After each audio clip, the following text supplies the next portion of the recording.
다 은혜 받으셨죠? 예.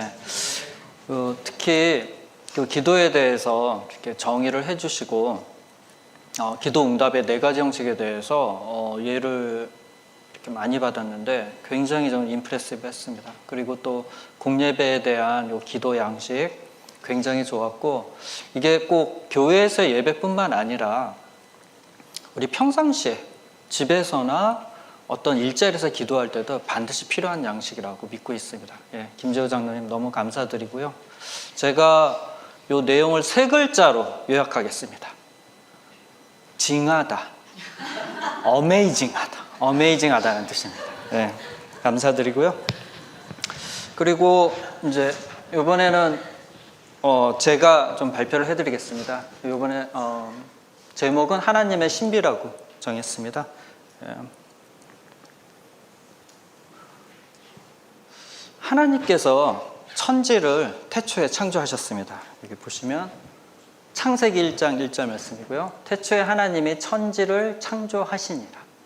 그렇게 해서 천지가 창조되고 이제 우리 사람들이 창조됐고요. 그러면서 이제 세상에 여기저기 똑똑한 사람들이 나오고 했었죠. 이제 똑똑하다는 표현하는 사람들이 나와서 과학자도 나오고 철학자도 나오고 했습니다. 그래서 여러 과학을 하면서 특히 자연과학자, 물리화학, 생물학자들이 자연의 법칙에 대해서 여러 가지 실험을 통하고 연구를 통해서 법칙이라는 걸 만들었습니다. 대표적인 게 운동의 법칙, 연력학의 법칙, 유전의 법칙. 그렇게 해서 그거를 우리 사람들은 진리라고 믿고 있는데, 그래서 제가 오늘 과학에 대한 내용을 조금 말씀드리려고 하는데, 반드시 명심해야 될 거는 진리는 성경입니다. 그건 누구나 부정할 수 없고 저희는 반드시 그렇게 믿고 많은 사람들이 믿고 있습니다. 진리는 성경이고요. 제가 설명하려고 하는 거는 그 성경의 신비함을 과학적으로 발견한 것입니다. 절대로 역순이 아닙니다. 과학은 그 성경의 진리를 발견했을 뿐입니다. 제가 그거를 한 가지 이그젬플을 이제 설명하려고 하고 있습니다. 그래서 아마 하나님께서는 그렇게 표현하실 것 같아요. 우리 인간들이 여러 가지 물리화학적 법칙을 이렇게 만들어서 발표를 하고 있는데 하나님께서 그렇게 말씀하실 것 같아요. 참 복잡하구나. 복잡해. 인간 너희들 참 복잡한 거를 발견했는데 나는 세상 천지를 이렇게 만들었다. 섭리에 따른 순리에 따라서 세상을 만든 것뿐이다. 그렇게 표현하실 것 같고요.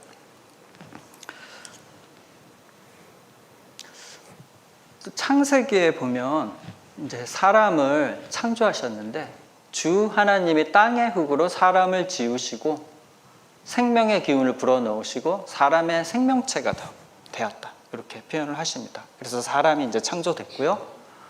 그리고 시편에 보면은 나의 지으심에 감사를 드리고 또 그것이 그 장로님께서 말씀하신데 굉장히 저는 독특한 표현이라고 생각해요. 신묘망측하다. 이렇게 성경에 제가 발음하기도 굉장히 힘든데 그래서 안사람을 통해서 이걸 좀 영어 구절로 했습니다. 영어 구절은 좀 훨씬 쉬운 것 같아요. Wonderfully made. Wonderfully made. 그래서 이제 제가 이제 제목을 신비롭게, 놀랍게 창조된 거거든요. 모든 생명체에 이제 생물학자들이 모든 생명체를 보니까 사람 포함해서 이렇게 기본 단위가 세포이더라고요. 세포. 이제 정의를 한 거죠. 발견을 하고 정의. 세포를 했는데 특히 사람 세포는 이상. 이거 읽을 수 있을까요? 10의 13승, 3 곱하기 10의 13승 이상입니다. 모아덴이고요. 그러니까 30조. 사람의 세포들이 30조가 되더라. 어마어마하죠. 우리 평상시에 thousand, million, billion, trillion, 30 trillion 이상입니다. 그것도 이상, 최소. 엄청난 숫자죠. 그리고 제가 또 말씀드릴 게 제가 이제 본론을 말씀드리기 전에 next 3 슬라이드는 제가 백그라운드를 설명해 드리거든요. 그러니까 생물학, 특히 분자 생물학의 기본적인 백그라운드를 간단하게 설명을 해 드리겠습니다. 그래서 특히 사람 세포는 또 다른 뭐 동물들은 약간 틀리고 사람은 30조 이상의 그 개별 세포들이 있고요. 그 세포 안에는 세포 핵이라는 게 있습니다. 목사님이 말씀하신 핵인간, 요거 비슷한 기본적인 핵인데 세포 핵이 있고요. 그 안에 크로모종, 염색체가 있습니다. 또 그 안에 염색체 안에 DNA란 유전물질, 하나님께서 심어놓은 모든 생명체, 특히 인간의 설계도가 들어가 있는 거죠. 자, 그리고 이거 이제 센트럴 도그마라고 하는데 분자 생물학의 굉장히 기본적인 법칙입니다. 분자 생물학에서는 이걸 저희끼리 그냥 바이블이라고 부르거든요. 바이블이라고. 센트럴 도그마가 뭐냐면 이 유전 물질, 세포 안에 핵 안에 염색체에 있는 이 DNA 유전 물질이 이 정보가 RNA라는 유전 물질로 다음 스텝으로 넘어갑니다. 그 다음에 이 RNA 물질은 단백질을 만드는데 최종 정보를 제공하게 됩니다. 굉장히 많이 들어보셨죠? DNA, RNA, 프로틴. 센트럴 도그마. 굉장히 터미널로지가 중요한데 알고 계시면 굉장히 도움이 됩니다. 그리고 이제 이 단백질이 왜 중요하냐면 생체 내 모든 기능과 펑션, 그다음 역할을 나타내는 게 이 단백질이 나타내게 됩니다. 그래서 생물학에서 단백질을 뭐 유전 물질도 똑같지만 단백질을 모르면 생물학을 공부했다고 말할 수 없고요. 특히 이 단백질에서 이제 구조를 나타내는 표현인데 1차 구조는 단백질은 각각의 애미노 애시드가 하나씩 연결이 돼서 폴리펩타이드, 단백질을 형성하게 됩니다. 그래서 뭐 필수 아미노산, 이런 라이신 많이 들어보셨잖아요. 그 단백질 하나하나가 연결이 아미노산이 하나하나가 연결이 되면 단백질이 됩니다. 그거를 1차원적으로 1차 구조라고 표현을 하고요. 프라이머리 스트럭처라고 하고, 세컨더리 2차 구조는 XY, 평면 구조입니다. 평면 구조를 나타내고, 그 다음에 3차 구조는 말 그대로 3디멘저널, 공간에서 어떤 형태를 이루고 있느냐. 그 다음에 3차 구조가 모여서 4차 구조를 나타내고요. 생물학에서는 3차 구조, 4차 구조를 알아내기 위해서 각 단백질, 수없이 많은 각 단백질의 3차, 4차 구조를 알아내기 위해서 무한한 노력을 하고 있습니다. 그 방법 중에 하나가 뭐 엑스레이 크리스탈 스트럭처나 아니면 전자현미경 사진, 두 가지 방법을 현재는 통해서 3차 구조, 4차 구조를 알아내고, 이 3차 구조, 4차 구조는 단백질의 기능을 나타내서 궁극적으로 생물, 세포의 기능을 나타내기 때문에 매우 중요한 개념입니다. 그래서 이 3차 구조는 제가 좀 이제 설명을 더 해드리려고, 3차 구조는 생체 내에서 온도, pH, 산성, 중성, 그 다음에 삼투압, 오스모레러티, 이 세 가지에서 굉장히 중요합니다. 그래서 단백질은 특히 생체가 온도, 고온에 민감한 게, 온도가 가열되면 3차 구조가 깨지기 때문에 생명체는 죽게 되거든요. 뭐 대표적인 게 달걀, 계란 아침에 프라이하면 열을 받아서 딱딱하게 굳지 않습니까? 그럼 기능이 이제 없어진 거죠. 그리고 삼투압, 특히 꿀 같은 거는 몇천 년이 지나도 썩지 않거든요. 왜냐하면 농도가 너무 높기 때문에 세균이 번식을 못합니다. 그 다음에 산성 갖다 보면 모든 박테리아 다 뭐 박살납니다. 이 세 가지가 중요한데, 그 세 가지는 생체 내에서 3차 구조를 이루는데 굉장히 중요하게 됩니다. 그래서 지금 이제 제가 이제 본론을 제가 말씀드리려고 하는데, 저 세 가지를 이렇게 말씀드렸잖아요. 세 가지 슬라이드를 통해서 기본적인 분자생물학을 설명을 드렸는데 굉장히 이해가 다 쉽죠. 이 정도를 좀 알고 우리 교회 다니는 성도분들은 이 정도 지식은 알아야 되지 않을까 제가 생각을 하고 있습니다. 그래서 뭐 아이들한테 말할 수도 있고요, 주위 분들한테 말할 수도 있고, 이 정도 지식을 설명을 해주면 아마 그러실 거예요. 도대체 어느 교회 다니시죠? 벨뷰 한인 장로교회 다닌다는 말씀입니다. 담임 목사님은 누구? 배정동 목사님. 이렇게 말씀해 주시면 될 것 같습니다. 그래서 거의 우리 분자생물학의 한 50% 가까이를 다 이제 설명을 들으신 거고요. 그래서 이제 질문이 생깁니다. 제가 처음에 했던 게 우리 몸, 사람 몸이 최소 30조의 세포들이 있는데 궁금하지 않으세요? 이 30조의 세포가 어떻게 유지를 하고 있을까요? 너무너무 궁금하잖아요.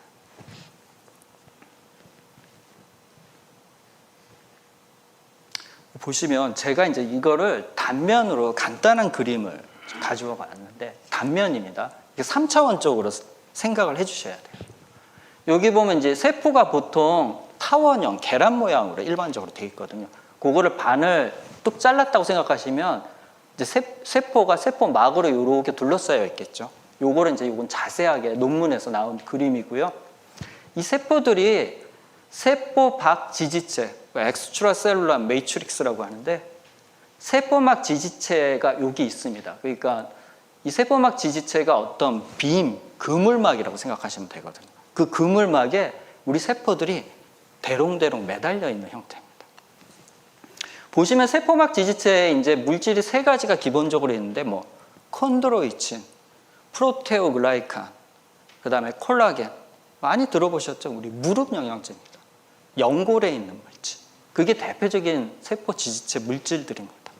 그 세포 지지체 물질들이 세포 밖에서 그물망처럼 있는데 우리 세포들이 거기에 제가 다시 대롱대롱 매달려 있어야 되는데 중간에 뭐 물질이 필요하거든요. 이제 단백질이 있거든요. 그 단백질이 필요합니다.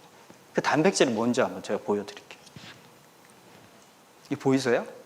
레미닌이라는 이름의 단백질이에요. 단백질의 한 종류, 이름은 레미닌.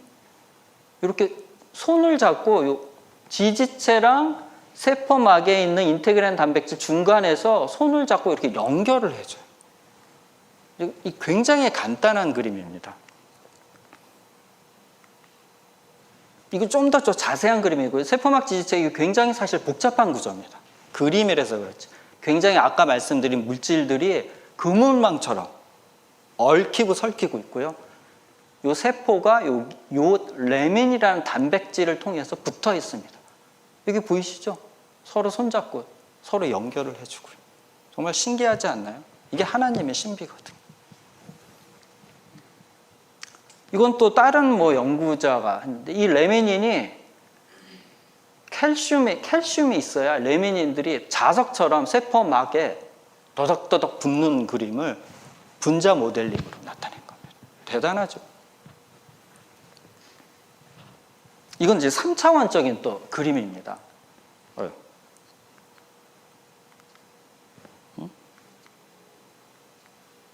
저 위쪽으로 좀 슬라이드 좀 올려주시겠어요? 예, 요건 이제 3차원적인 면인데 아까 이제 세포막, 세포 안이 있고 세포 밖에 세포 지지체 완전 그물망처럼 돼 있죠. 그 중간에 레민이란 이 녹색 색은 이제 여기서는 이제 없는데 이제 그림 때문에 그런 거예요. 레민이란 단백질이 이렇게 다 연결돼 있습니다. 벌써 눈치를 채셨죠? 레민이란 단백질의 모양을 보세요. 알파, 베타, 감마. 요 세 가지 세 가지 이제 사슬 모양이라고 하는데 요 사슬이 서로 이렇게 세 가지가 꼬여 있는 형태거든요. 이게 이제 2차원적인 거고 요거는 3차원으로 분자 모델링을 한 건데 완벽하게 십자가 모양입니다. 완벽하게 십자가 모양.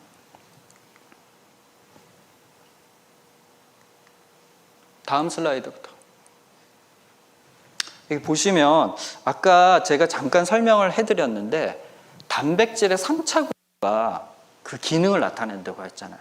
단백질 생물학에서 단백질의 3차 구조는 그 생명체 내에서 정확한 모양을 하고 있는 걸 알아내는 거거든요. 그러면 혹자 악유하거든요. 에이, 생명체 안에서는 모양이 틀릴 텐데 그게 어떻게 십자가야? 일자도 될 수 있고 뭐 다른 모양, 불교 모양이 될 수도 있지. 그렇지 않거든요. 또 궁금한 과학자들이 연구를 했거든요. 전자현미경. 아까 전자현미경의 3차 구조를 나타내요. 전자현미경 사진을 했더니 정확하게 십자가 모양을 나타내요. 그거를 소프트웨어를 이용해서 분자 모델링을 했더니 정확히 이 모양이 나오고 있습니다. 이 모양이 나오고 있습니다. 이게 우연일까요? 저는 우연이라고 절대 생각하지 않습니다. 제가 지금까지 보여드린 이 자료는 다 과학적 논문에서 발표한 거예요. 이 과학적 논문이 제가 뭐 개인적으로 만든 것도 아니고, 그 다음에 기독교 저널도 아니거든요.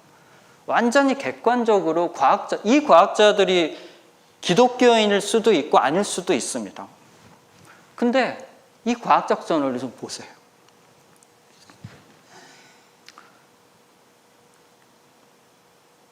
저는 이게 우연이라고 생각하지 않고요. 저는 이 레민이라는 단백질을 칼리지 때 생화학책에서 처음 봤거든요. 그때는 제가 교회를 다니기 전이고, 제가 안사람을 통해서 교회를 다녔는데, 그 이후에 이 레민이라는 단백질을 보고 완전 쇼킹을 받았어요. 그 이전에는 제가 이게 아무 의미도 없이 봤죠. 이 십자가 모양, 이 30조라는 세포에 둘러싸면서 그 몸 안에 군데군데 이 십자가가 넘쳐나는 거예요. 이게 우연일까요? 저는 절대 하나님께서 저는 계획한 거라고 생각하고 있습니다. 이 구절은 3주 전에 목사님께서 부활절 때 설계해 주신 내용입니다. 여러분의 몸이 그리스도의 지체라는 것은 하나님에게서 받은 것이고요. 자신의 것도 아니고 하나님에서 받은 것이고 성령님의 성전이라는 것입니다. 우리 몸 안에 이렇게 십자가가 세포 주위로 완벽하게 둘러싸여 있다는 뜻이거든요. 하나님의 신비가 아니고서는 절대 일어날 수 없는 일입니다. 절대 일어날 수 없습니다. 그래서 저는 이제 우리 성도분들이 어떤 일을 했을 때, 당했을 때, 우리 몸 안에 이렇게 십자가들이 많은데 어떻게 우리 몸 안에 음행을 할 수 있을까? 어떻게 우리가 어떤 나쁜 생각을 할 수 있을까? 한 번 더 사물을 볼 때 하나님의 시각으로 볼 수 있는 어떤 좀 기준이 되었으면 합니다. 십자가가 있기 때문에. 어떤 일을 생각할 때 한 번 더 하나님의 관점으로 이런 생각을 해서 해줄 수 있었으면 합니다. 그래서 항상 우리 몸 안에 당연히 성령님도 와 있고요. 그 다음에 이런 레민이라는 십자가 단백질이 군데군데 퍼져 있다는 것을 반드시 좀 알고 있었으면 좋겠습니다. 네. 뭐 감사드리고요. 그리고 저희가 잠깐 브레이크 타임을 가질 건데 브레이크 전에 제가 잠깐 과학 퀴즈를 내겠습니다. 그래서 이게 이제 물리화학도 연결되어 있는 거고요. 하나님이 이제 창조하신 거에 대해서 잠깐 이제 간단한 퀴즈를 하나 내겠습니다. 보시면 하나님께서 인간의 발을 할 때 이런 아치형으로 했거든요. Generally speaking입니다. 뭐 이제 좀 평평한 발을 가지신 분도 계시지만 일반적으로 아치형을 갖고 있는데 이게 물리화학, 지구과학적으로 이유가 있거든요. 왜 그런지 혹시 아세요? 요거를 맞추면은 저랑 분자생물학을 공부할 수 있는 기회를 드리겠습니다. 정말 신비한 이유가 있거든요. 신기하죠? 하나님이 이렇게 아치형으로 만드셨어요.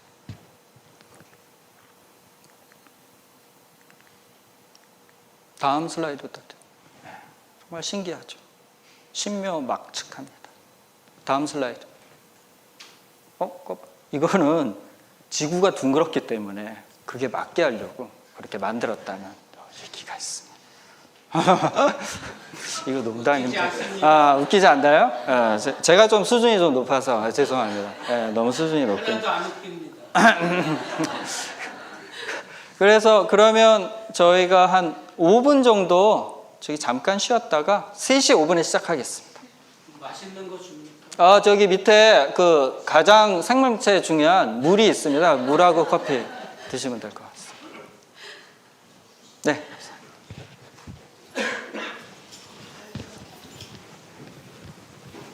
하지 말걸 그랬나?